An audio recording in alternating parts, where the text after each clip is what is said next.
Michael Carter was a devoted husband, father, and son. He worked tirelessly on his ancestral farmland in Nevada, ensuring his family never lacked anything. His parents depended on him, his wife Sonia supported him, and his children adored him.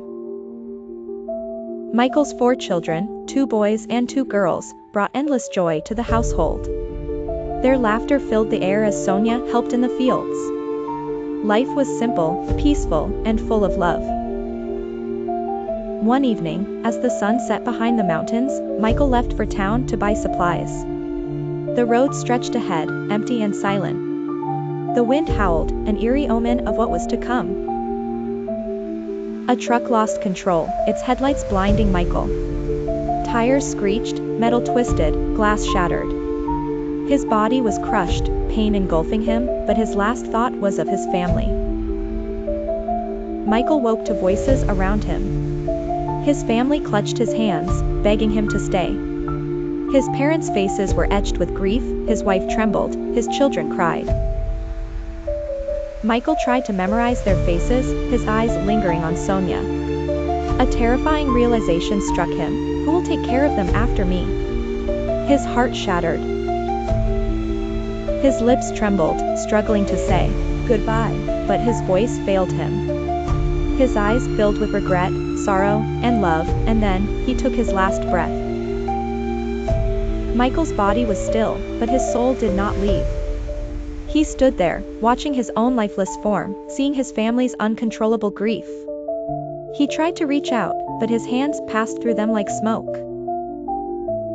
The hospital room darkened, and a cold whisper echoed, "You do not belong here anymore." A sudden, unseen force pulled him away. His surroundings faded into blackness. Michael found himself in a vast, empty void. It was cold, suffocating, endless. Shadows shifted around him, and eerie whispers filled the space. He wasn't alone. Others were trapped here, wandering aimlessly, their faces hollow with despair.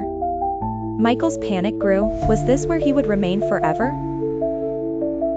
Michael realized his death was unnatural.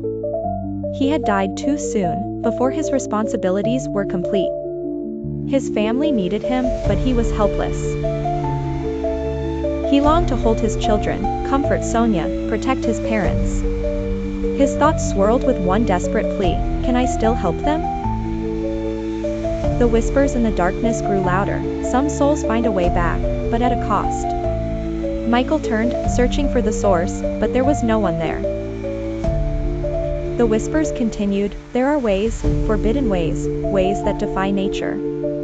Michael's hope and fear twisted together. Was there really a way?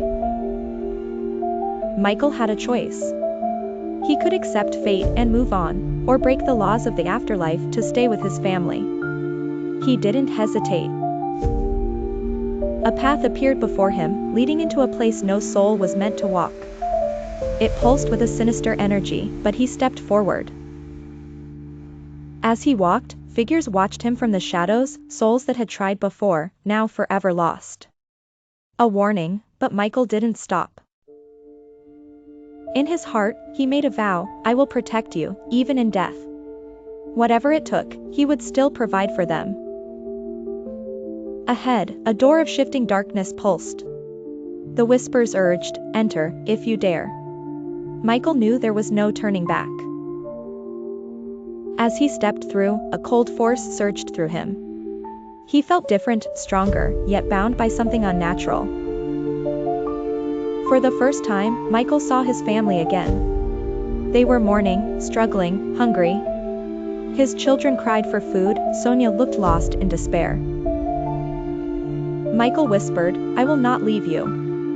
He felt a presence guiding him, teaching him. He would feed his family, even if it meant breaking the balance between life and death. Michael had entered a realm of forbidden existence. The question was no longer if he could help his family, but what price he would pay for it.